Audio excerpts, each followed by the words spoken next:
სტუდია მონიტორს შეატყობინეს, რომ გასულ წელს სახელმწიფო ზრუნვის სააგენტოში მინდობით აღზრდაში მყოფი 3 ბავშვი გარდაიცვალა. აფრიკაში ეგრეთ წოდებულ ველის სასაფლაოზე დაკრძალული გაბრიელი დაბადებიდან 3 თვეში გარდაიცვალა.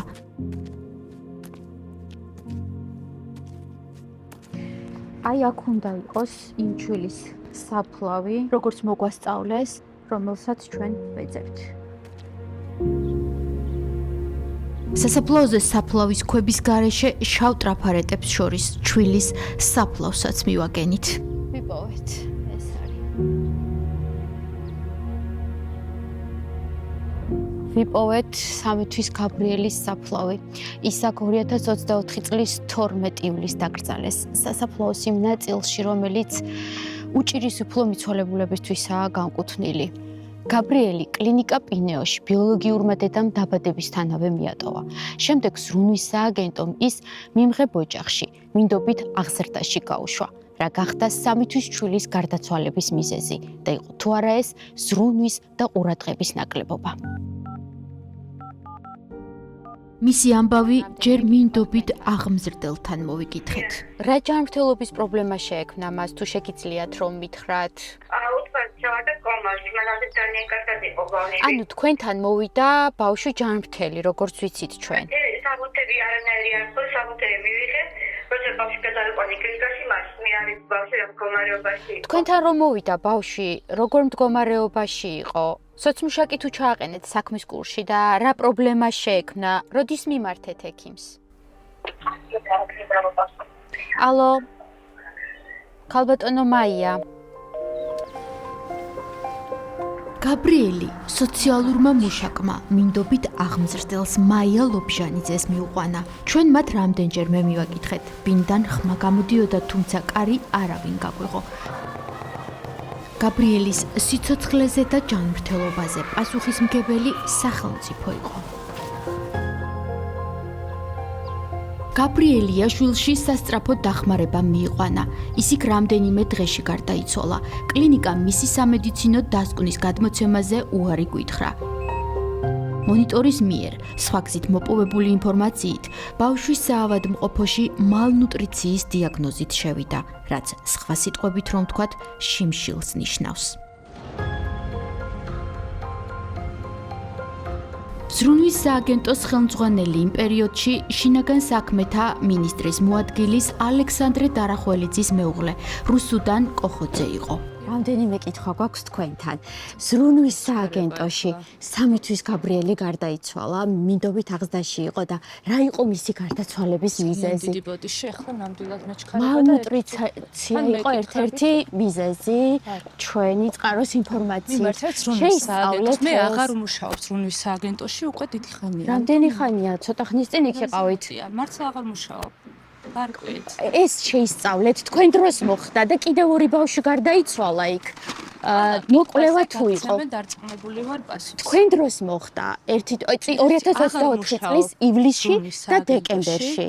აღარ ვმუშაობ. თქვენ იყავით ხელმძღვანელი. მეჩქარება, თუ კითხვები გაქვთ, მიმართეთ ზრუნვის სააგენტოს, თუ აუცილებელი იქნება, მე ვუპასუხო ამ კითხვებს, შევთანხმდით და მე ხელმძღვანელი, საბჭოზე არ მოხდა გატანა. რატომ დამალეთ ეს ფაქტები? ბავშვების გარდაცვალების 2024 წელს მოხდა. არაფერი არ დამიმალავს და ძალიან გთხოვთ ბრალდებებისგან თავი შეიკავოთ. მიმართეთ და ოფიციალურად მიიღებთ პასუხს. მადლობა.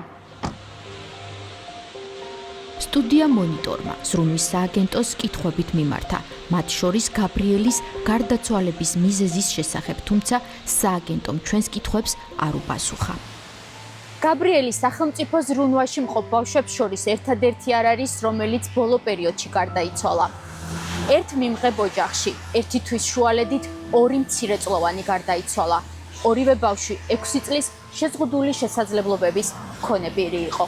ერთი ნოემბერში იყო, მეორე დეკემბერში, რაიმე გართულება იყო. არაფერი გართულება არ იყო. აი ნახეთ, ორი რაღაც ჰქონდა, იცით, აი საჭმელსაც არ იმაშრებოდა, აი რაღაცა ესეც ნერვული დაავადება ქონდა, რაღაც კუჭიდან იღებდა ამ სიჭმელს, სულ ესე გადაისხავდა ხოლმე და ვაბანა და გამოვიდეს გადავახტიე ეს, რომ ისე უნდა ჩამეცვა და მალე საჭმელს უმზადებდი, იქნებ მეთქი ახლა საჭმელს საჭმელო მეთქი, რომ ვაბანანი გავიწვიე დივანზე და მეთქი ჩავაცმეხი, მაგრამ საჭმელს გავუმზადებდი, რომ მოვედი უკვე რაღაცა არ მოვიწონა სულ და რაღაცა უცებ დაემართა იმას და ის მეორე შემთხვევა იყო ისევ ამ ბავშვების გამო სასამართლოში ვიყავი წასული, იმიტომ რომ ყოველ 6 თვეში რაღაცა იმას მთხოვენ, საბუს მთხოვენ, სულ რაღაცას მთხოვენ და ხამე არ ეძინა ხოლმე, მეც მეღვიძა მაგასთან ერთად რა თქმა უნდა, სულ ხამე ძებრი არ მქონდა ეს გაბრიელი და მე დღისით რომ დაიძინა, ისე მეძინებოდა, მაგრამ მეოთხარი ესე ჩემშოს მეოთხარი დედიკო გავიქცევი მე სასამართლოში, ახლა მეთქი და მოდი მეთქი დაგიტო ძინავს მეთქი ახლა გაბრიელს და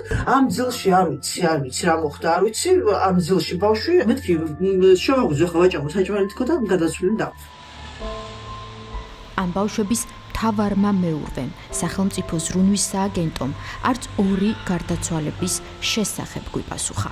ვიწრო პროფესიულ წრეებში გაზიარდა, არ არის ცნობილი ბევრი დეტალი პროფესიული წრეებისთვისაც, თუმცა ფაქტი არის ის, რომ ამის შესახებ სახელმწიფო ვალდებული იყო, რომ ესაუბრა ღიად. სოფო მუშკუდიანმა სოციალურ მუშაკად სულ 9 თვე იმუშავა და სამსახური დატოვა.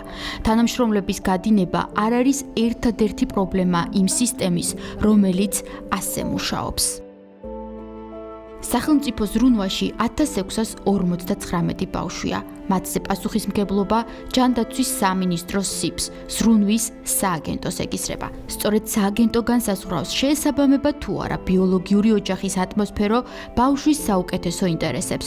თუ მოზარდი რაიმე ტიპის ძალადობის მსხვერპლია, სახელმწიფო ვალდებულია მას ალტერნატიული ზრუნვის მეთოდები შესთავაზოს.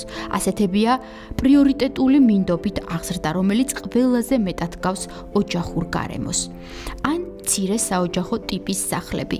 ზრუნვის ყველა ეტაპზე განსაზღვრელ როლს სოციალური მუშაკი თამაშობს. ის აფასებს ბავშვის სტატუსს ბიოლოგიურ ოჯახში. ის მიმართავს სასამართლოს, მოზარდის სახელმწიფო ზრუნვაში გადმოსვლის მოთხოვნით. ის არის ბავშვის წარმომადგენელი როგორც მინდობით აღზრდაში, ისე მცირე საოჯახო ტიპის სახლებში. სოციალური მუშაკივე განსაზღვრავს, როდის დაბრუნდეს ბავშვი სისტემიდან ბიოლოგიურ ოჯახში. თუ კონკრეტულ სოციალურ მუშაკს უკვე 30 кейსი აქვს და შემთხვევა აქვს და მას კიდევ ემატება თუნდაც 10 შემთხვევა, ხვდებით ალბათ რა რაოდენობრივ მაჩვენებელზეა საუბარი. ეს მონიტორინგის სისტემა თავისთავად იმდენად დაბალი ხარისხით შეიძლება იქნეს განხორციელებული, რომ უბრალოდ სოციალურ მუშაკს შეიძლება გამორჩეს კონკრეტული ბავშვის კონკრეტული პრობლემური საკითხი.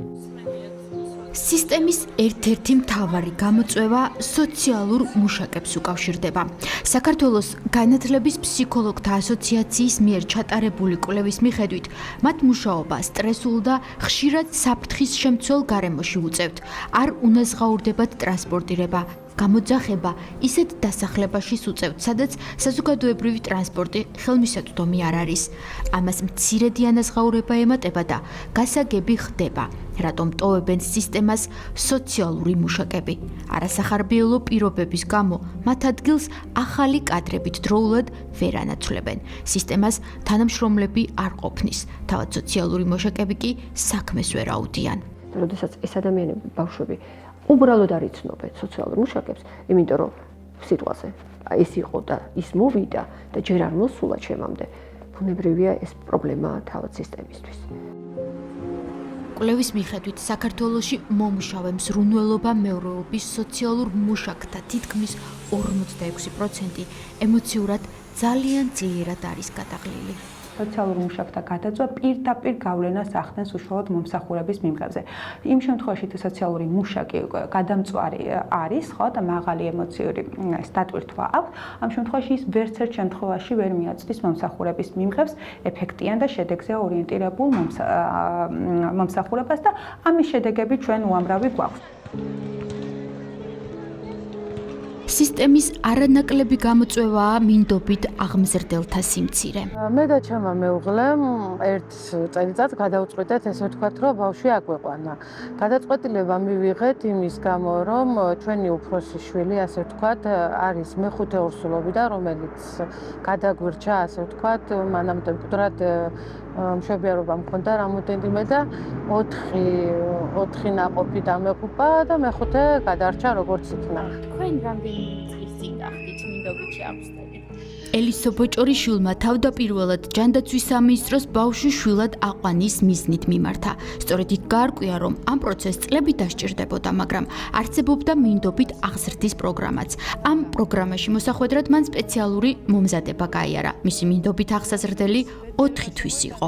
იყო ძალიან ალერგიული და ჰიპოალერგიული კვება სჭირდებოდა და მის დაფინანსება, რაც ირიცხებოდა, ასე ვთქვათ, არ ყოფნიდა ოჯახებს და მითხრეს, რომ 4 ოჯახმა თქვა უარი და იქნებ თქვენ არ თქვათ უარი. სახელმწიფო მინდობით აღსაზრდელს ჯანმრთელს დღეში 25 ლარს უხდის. ჯანმრთელს 2 წლამდე 35 ლარს. ასევე 35 ლარია შეზღუდული შესაძლებლობების მქონე ბავშვის შემთხვევაში. აი ჩემი გადმოსახედიდან მე რო თანხის გამო ამეყვანა, ეს თანხა არის მიზერული თანხა. მე მყავს მეგობრები, მშობლები ბავშვებთან, რომლებიც 1000-1500 ლარს ნაკლებად ძიძებად არ მუშაობენ. ისინი მიდიან 10 საათზე და მოდიან 5 საათზე სახლში. და მე მყავს მუდმივად ბავშვი, რომელზე ვარ პასუხისმგებელი, ჩაცმა და ხურვა კვება, ყველაფერი და ასე რომ ეს თანხა ან მარტო თანხითაც არ გამოიხატება ყველაფერი.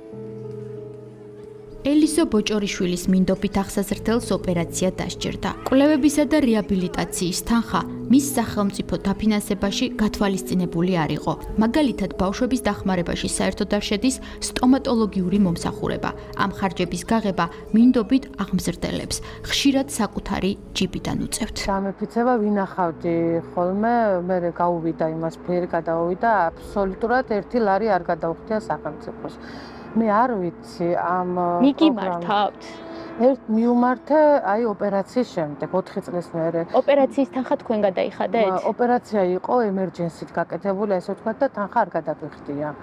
მაგრამ იყო დამატებითი კვლევები საჭირო, რომელისთვისაც მივმართე სამინისტროს. და დაგვაფინანსეს 100 ლარით. მაშინ მახსოვს და მე ვთქვი რომ ამ თანხას არ წავიღებ მეთქი.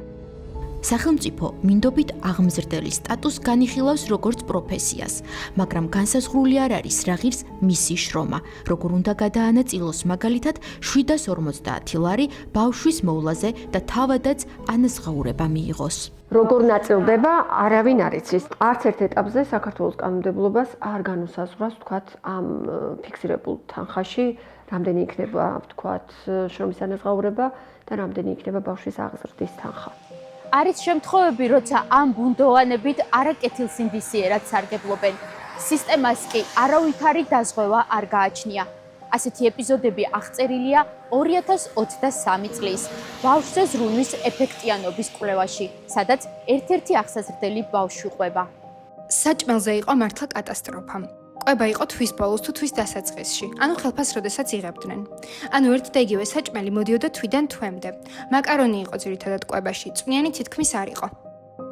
მიმღები ოჯახი 2 წლამდე აღსაზრდელისთვის ყოველთვიურად 1050 ლარს, ხოლო 2 წლის ზემოთ აღსაზრდელისთვის 750 ლარს იღებს, როგორც სახალხო დამცველის წარმომადგენელი მიუთითებს, მიუხედავად იმისა, რომ მინდობით აღზრდის ანაზღაურება გაზრდილია, ის მაინც არ არის საკმარისი ბავშვის საჭიროებების სრულად დასაკმაყოფილებლად.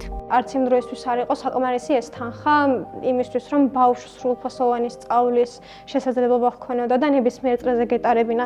ელემენტარული რო ავიღოთ ცეკვიდან დაწყებული და დამთავრებული ნებისმიერი საგნის მომზადებამდე საჭირო არის ამისთვის ბიუჯეტი, რომელსაც სამწუხაროდ სახელმწიფო არ გასცემს მინდობითი აღზრდის პროგრამისთვის შესაბამისად. სრულწლოვნებამდე სანამ მივიდოდი, დავიწყე მომზადება მასწავლებლობთან, თუმცა ამ შემთხვევაშიც თვითონ მინდობით აღზრდელს უწევდა თანხების გაღება მხოლოდ იმიტომ, რომ მოვემზადებინე იმ საჭირო საგნებში, რასაც ეროვნული მოითხოვდა. ნინამ მინდობით აღზრდაში 6 წელი გაატარა, თათიამ მთელი 12 წელი. შემოხდა რომ ახალი გადმოსული როცა ვიყავით, აი ძალიან გავცივდით ყველა და ანუ იმდენი წამალი და იმდენი რაღაც დაგჭირდა, ანუ ფიზიკურად რო დავიანგარიშოთ, ხო? იმაზე მეტია, რასაც ურიცხავდნენ. ნინა, ჩაი შენც გინდა? მინდობით აღზრდაში მოხვედრილ თითოეულ ბავშვს რთული ბიოგრაფია აქვს. პატარა ცხოვრებისთვის შეუსაბამოდ დიდი, ტკივნეული გამოცდილებით. მეტი გაცდენები მქონდა. საავადმყოფოში სულ ხშირად ავად ვიყავი, დედა ჩემთან ვერ რჩებოდა. 5 წლის ვიყავი, რომ მარტო ვიყავი საავადმყოფოში და ჩემ თავს მეუვლიდი. იყო მომენტები, რომ ვიცოდი, რომ სახში საჭმელი არ ქონდათ, მე რასაც მომიტანდნენ, მე ავჭამდი უკან ვატანდი, იმიტომ რომ იმათ რო არ ქონდა ნაჭამი, მე არ შემეძლო რომ მეჭამა. ნინა მინდობით აღზრდაში ორ დასთან ერთად გამოიყვანეს. და დედას მაშინ ტვინის შერყავა ქონდა. საავადმყოფოში იყო და მამას ხალწერილი დააწერიეს, რომ ანუ ერთმანეთს ჩხუბი რო ქონდათ, მაგის გამო. მაგ დროს პოლიციაში მიგვიყვანეს და ანუ რო არავინ არ გვყავდა დამტოვი, რო არავინ არ გამოგვჭდა, მოკლედ გადაგვიყვანეს მინდობით აღზრდაში. სამწუხაროდ როგორც ყველას მეც მომეწია რაღაც გარკვეული პერიოდის განმავლობაში ქუჩაში გამეტარებინა ჩემი გარკვეული ცხოვრების რამდენიმე წელი. მინდობით აღზრდამდე? კი, მინდობით აღზრდამდე ხდებოდა ეს ყველაფერი. სახლში არ იყავი? ხშირ შემთხვევაში არა, იმიტომ რომ როგორც ყველა ბავშვი შესაძლებელი არის მოხდეს ის, რომ მოგიწიოს ქუჩაში გასვლა და მათხოვრობა. ჩვენ გმირებს სხვებზე მეტად გაუმართლათ. ისინი თბილ და მოსიყვარულე ოჯახებში მოხვდნენ. სტატისტიკა მძიმე შემთხვევებს ითვლის.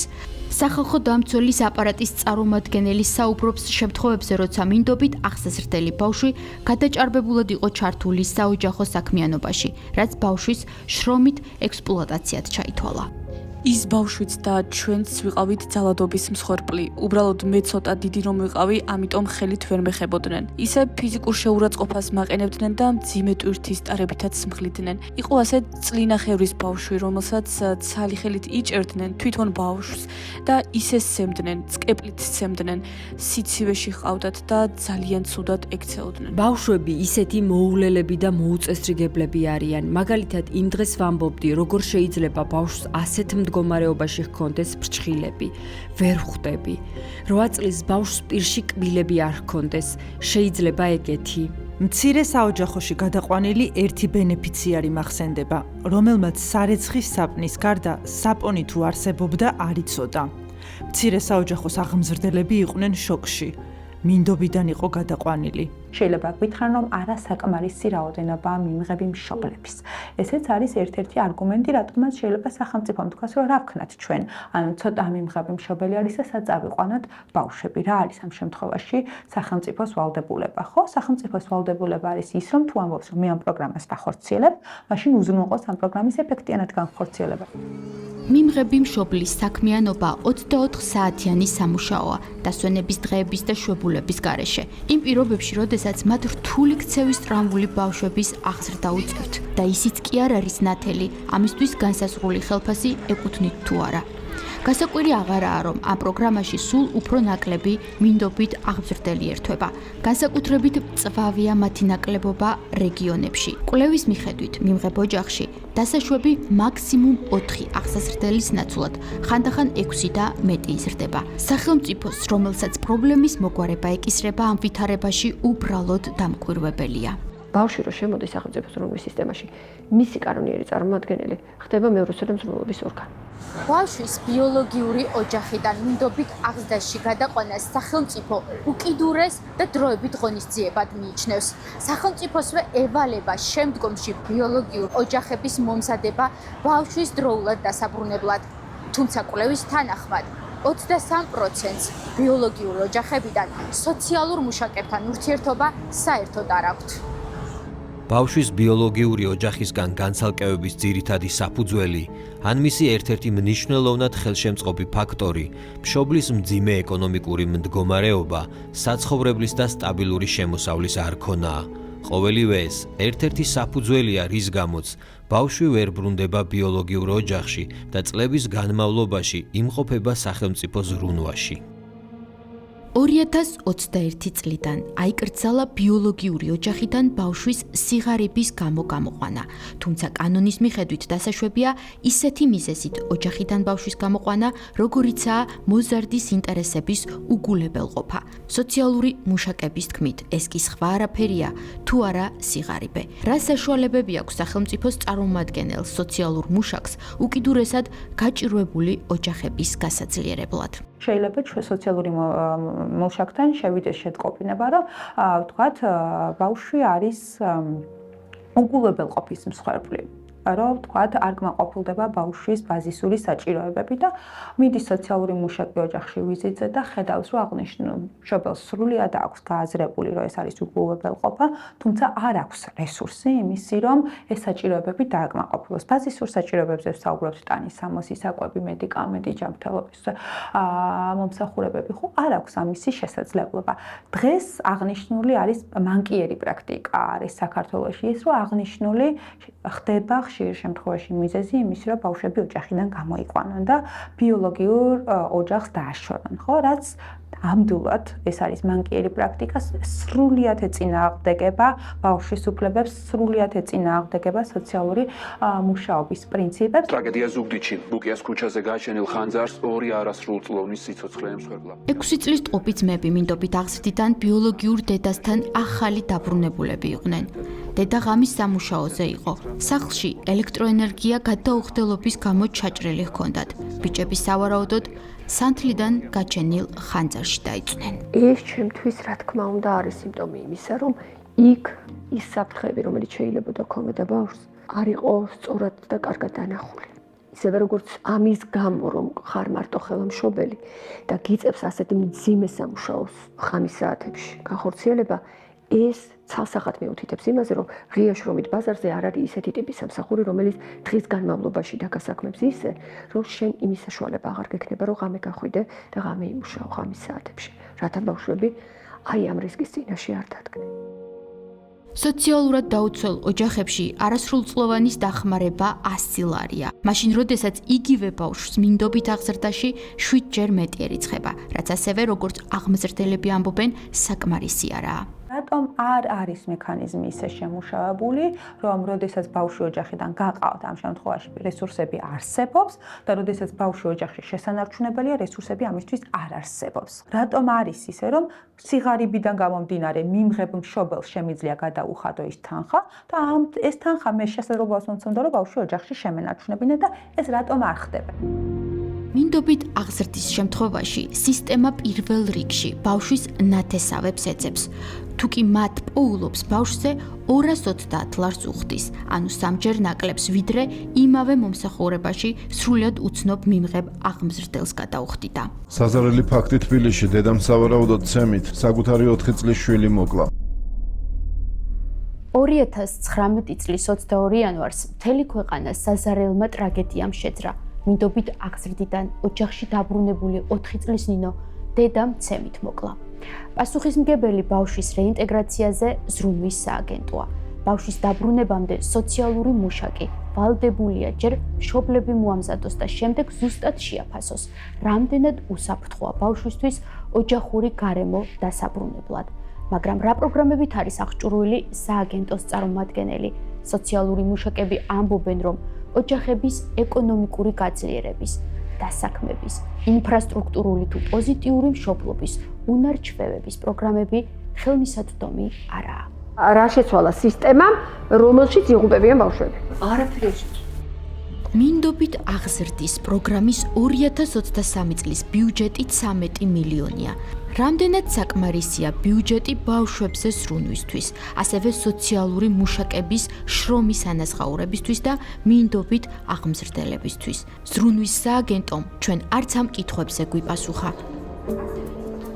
თუმცა ამ და სხვა კითხვებით, რომლებიც მინდობით აღზრდის პრობლემებს ეხება, მონიტორმა ქართული ოცნების წევრს, ჯანდაცვის კომიტეტის თავმჯდომარეს ზაზა ლომინაძეს მიმართა. მინდობით აღზრდაში მყოფ ბავშვებზე მინდა რომ ვისაუბროთ. კი, მესმის, უბრალოდ გვახარ ჯანდაცვის კომიტეტის თავმჯდომარე. შევეხოთ ახლა და უნდა შევიდეთ. ამ თემაზე მაქვს ჩვენ ვაკეთებთ ახლა ფილმს და მნიშვნელოვანია თქვენი პასუხი. სიამოვნებით, მოდი დავზრდით ვისაუბროთ ამას. როცა გენებოთ, ოღონდ ახლა არა და ნარკოტიკს თუ გნებოთ, გიპასუხოთ. ერთი წამით მიპასუხებ, კითხავ. კი, მინდობით აღზრდაზე? კი. თანხა არის 25 ლარი და 35 ლარი. არა, მოდი თანხებს დუვეხებით ამ საკითხზე. მუშაობთ აქტიურად. მუშაობთ რომ მიპასუხოთ მე მაქვს ამაზე კითხვები. დაწყებული თანხიდან, დაწყებული რაოდენობიდან, დაწყებული თუ სად რა როგორ უნდა გავაკეთოთ, ამ მიმართულებით და ძალიან აქტიურად მუშაობთ. ჩვენ ახლა ვსაუბრობთ ნარკოპოლიტიკაზე. ამ ბავშვების პრობლემაზე პრაქტიკულად ყოველდღიური საზრუნავია ჩვენი კომიტეტის და მისი აპარატის, რომ იცოდეთ და ბიჭები გადადგით მაგალითად აი ამ კუთხით. თუ ნახავთ ჩვენ ახლა გთხოვთ ნახოთ სამუშაო გეგმა ჯანმრთელობის დაცვის კომიტეტის ერთობლივად, რომელიც გვაქვს შემუშავებული და იქ ყველა გაწერილი არის ეს პუნქტი თუ რას ვაპირებთ მაგ მიმართულებით. ასე რომ ხო გეუბნებოდით შეისწავლეთ.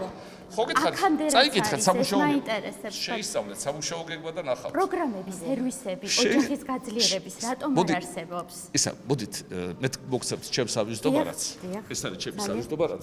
თქვენ შეისწავლეთ ჩვენი სამუშაო გეგმა, ამის შემდეგ დავსხდეთ და ვისაუბროთ. კარგი? ეს იქნება სწორად. ზაზალოვინაძემ დაპირება არ შეასრულა და მცდელობის მიუხედავად მან აღარ მიგვიღო.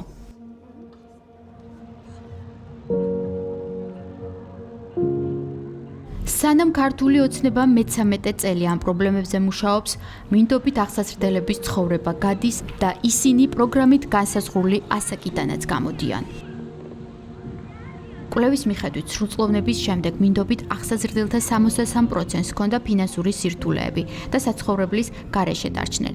მოზარდებს, რომლებმაც 18 წელს მიაღწიეს და სწავლას ვერ აგრძელებენ, ღია ცის ქვეშ ყოველგვარი დახმარების გარეშე რჩებიან, ან იძულებულები არიან იმავე ძალადობრივ გარემოში ან სიხარიბეში დაბრუნდნენ. თუ კი სტუდენტები ხდებიან 18+ პროგრამის მონაწილეებიც, რაც გულისხმობს ცხოვრების გაგრძელებას მიმღებ ოჯახში ან საერთო საცხოვრებელში 21 წლამდე. ამ შემთხვევაში მათი ყოველთვიური დახმარება 472 ლარია.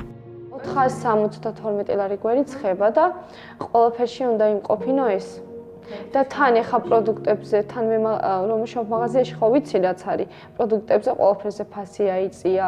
ანუ იქ ყველაფერი გჭირდება. ანუ ყველაფერს ხო ვერ ეტყვი ადამიანს, ანუ ისეთი გაუთვალისწინებელ ხარჯი შეიძლება დაგემატოს, რომ საერთოდ ვერ იმყოფინო ეგ ფული. ზოგჯერ ისიც ყოფილა, რომ თვის ბოლო იყო და ვაფშე არაფერი არ გქონია.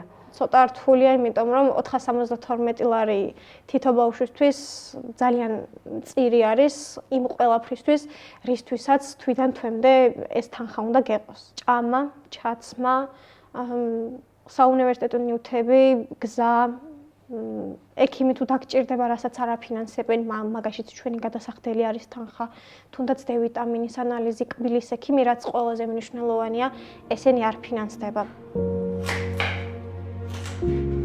ნინა კულინარიას სწავლობს, თათია იურიდიული ფაკულტეტის სტუდენტი გახდა და უკვე იცის პოლიციელი გახდება, მაგრამ არ იცის როგორ მიაღწევს ამას, როგორ იცხოვრებს 21 წლის შემდეგ დედმამის და სახლკარის გარეშე. სახლი არ გაქვს, არ აინტერესებს, საწახვალეგეც არ აინტერესებთ. უბრალოდ გიშვებენ, არც იმას კითხულობენ, სად შეხვალ, გაქვს პირობების იმის, რომ წახვი და უბრალოდ გიწყდება ეს პროგრამა. ეკონომიკური, ფიზიკური თუ სექსუალური ძალადობის მსხვერპლ ბავშვებზე პასუხისმგებელი სახელმწიფოა, მაგრამ პროგრამა, რომელიც 25 წელს ითვლის, სისტემა, რომელიც მათ უზრუნველ ბავშვობას უნდა სთავაზობდეს, სთავაზობს გულგრილობას. უკიდურეს შემთხვევაში ეს შავი ტრაფარეტებით სრულდება, ჩვილების პატარა საფლავებით ველის უჭირის უფლო სასაფლაოზე. ტიპიურ შემთხვევაში კი სიცოცხლის პერსპექტივის გარეშე, ყველაზე დაუცველი ადამიანებისთვის, რომლებსაც აქამდეც ამდენი რამ აკლდათ. თუნდაც სითბო, თუნდაც სახლი, თუნდაც გემრიელი საჭმელი, მეგობრები, გარემო სადაც შეძლებდი, მაგალითად, შვიდად ყოფილიყავი. დღეს ეს ყველაფერი ჩვენი შევძელით და იქ ვდგევართ, სადაც უნდა ვიდგეთ და ვაკეთებთ იმდენს, რომ რაც გვეკლდა ავინაზღაუროთ.